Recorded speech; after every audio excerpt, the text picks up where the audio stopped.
Hello, मैं doctor Deepika. आज मैं आपसे आपके गट हेल्थ के बारे में बात करने जा रही हूँ कि हमारे गट में ट्रिलियंस ऑफ बैक्टीरियाज होते हैं। कुछ हमारी बॉडी के लिए बेनिफिशियल होते हैं जिन्हें हम गुड बैक्टीरिया कहते हैं, और कुछ हमारी बॉडी को हार्म करते हैं।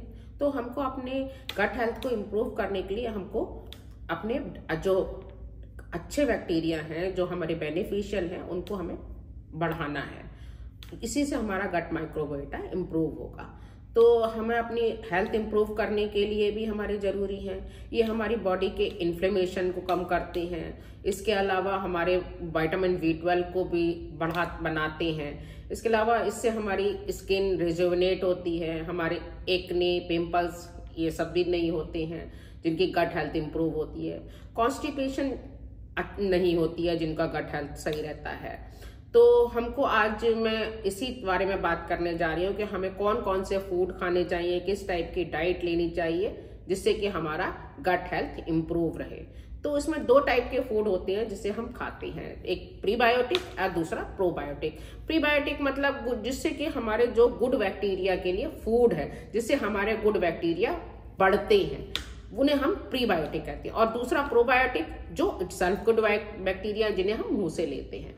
तो प्रीबायोटिक में हमारे फाइबर रिच फूड, जो कि हमारे जिसमें हमें फाइबर, क्योंकि फाइबर इटसेल्फ जो है वो प्रीबायोटिक का काम करता है। तो हमें उसके लिए क्या लेना है, हमें उसके लिए होल ग्रेन्स लेने हैं, फ्रूट्स लेना है, वेजिटेबल्स लेनी है, होल पल्सेस हम लें, तो ये सब हमारे लिए बहुत जरूरी है।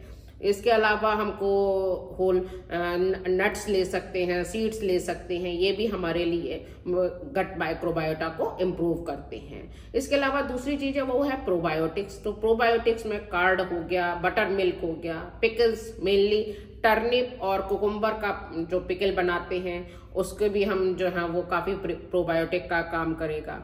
किमची, टेम्पे है, ये भी हमारे प्रोबायोटिक का बहुत अच्छा काम करते हैं। कांजी, वो पहले आप लोग जानते होंगे कि मस्टर्ड सीड्स पीस कर पानी में भिगो करके और उसे फर्मेंट करने के लिए कुछ दिनों के लिए रख दिया जाता था, और उसमें फिर गाजर डाल करके फर्मेंटेड कांजी वाटर बनाते थे और उसे हम लोग पीते थे। तो वो हम लोगों के लिए नेचुरल प्रोबायोटिक का काम करता था।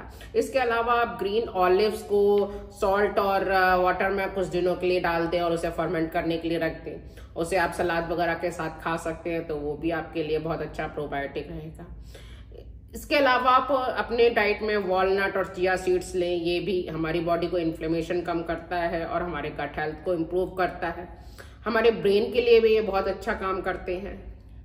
तो ये तो खाने की बात मैंने करी। इसके अलावा हम अगर केवल खाने की ही काम बात करेंगे और हम कुछ फिजिकल नहीं करेंगे तो उससे भी हमारा गट माइक्रोबायोटा अच्छा काम नहीं कर पाएगा, क्योंकि हमारे गट के लिए मोटिलिटी भी बहुत जरूरी है। अगर हमारी गट की पेरिस्टाल्सिक मूवमेंट कम हो जाएगा तो उससे भी हमारे जो है वो खाना एक जगह पड़ा रहेगा और वो सड़ता रहेगा, जिससे फ्लैचुलेंस, कॉन्स्टिपेशन और गैस की प्रॉब्लम हो सकती है, हमारे को ब्लोटिंग हो सकती है।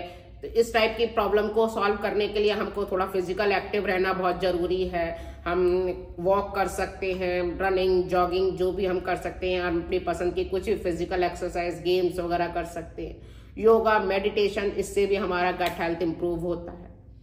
तो आज मैंने आपसे गट हेल्थ के बारे में काफी जानकारी दी कि आप अपने गट को कैसे इम्प्रूव कर सकते हैं, कैसे आप अपने गट हेल्थ को ठीक रख सकते हैं, कैसे आप अपने बेनिफिशियल बैक्टीरिया को बढ़ा सकते हैं।